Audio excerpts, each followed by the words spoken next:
भिटशा सेहत मर्कज़ rural health centre मां वण जी वाढी तोड़े बुनियादी सहूलतुनि जी खोट ख़िलाफ़ शहरियुनि पारां एहतजाज कंदे फौरी तौर ते आला इख़्तियारनि खां नोटिस वठण जो मुतालबो कयो वियो आहे। शहरी तोड़े सियासी समाजी अॻवान ग़ुलाम कादिर, प्यारो ख़ान बुरड़ो, सुमार मीरजत ऐं ॿियनि दाईंदे चयो त भिटशा जे सेहत मर्कज़ मां हिकु दर्जन खां वधीक वण वढाए मरीज़नि जे वारसनि जे वेहण जी सहूलत बि ख़तम कई वई आहे। रूरल हेल्थ सेंटर में पीअण जो साफ़ मिठो पाणी बि मौजूद न आहे। आरओ प्लांट ख़राब पियल आहे। मरीज़ पैसनि सां पाणी वठण ते मजबूर आहिनि। शहरियुनि मूजिबि अक्सर दवाउनि जूं पर्चियूं ॿाहिरि प्राइवेट स्टोरनि ते मोकिलियूं वञनि थियूं। ग़रीब ऐं मिसकिन मरीज़नि जो इलाज देर सां कयो वञे थो। सिफ़ारिश कल्चर जो आज़ार वधी वियो आहे। ग़रीब मरीज़ सॼो ॾींहुं इंतज़ार कंदा रहनि था। इंतिज़ामिया जो बि मरीज़नि सां रवैयो सुठो न आहे रहियो। शहरियुनि पारां आला इख़्तियारनि खां मुतालबो कयो वियो आहे त इस्पताल मावड़नि जी वाढी जो नोटिस वरितो वञे ऐं सिहत जूं समूरी बुनियादी सहूलतूं सभिनी मरीज़नि खे बराबरी जी बुनियाद ते फ़राहम करे शहरियुनि ऐं मरीज़नि मां बेचैनी ख़तम कई वञे। तो हींअर का फैसिलिटी कोन्हे। वाटर प्लांट आहे, वाटर प्लांट ख़राबु लॻो पियो आहे। पाणी जी सहूलियत कोन्हे। जेको अचे थो मरीज़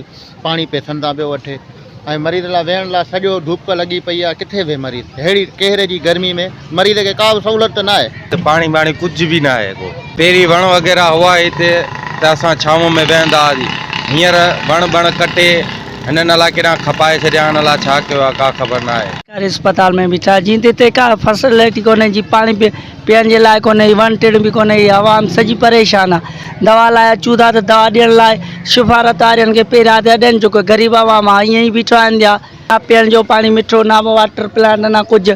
बोतलूं बि पाणी जूं पैसनि सां वठणियूं थियूं पवनि। दवायूं वग़ैरह बि ॿाहिरियां थियूं वठणियूं पवनि।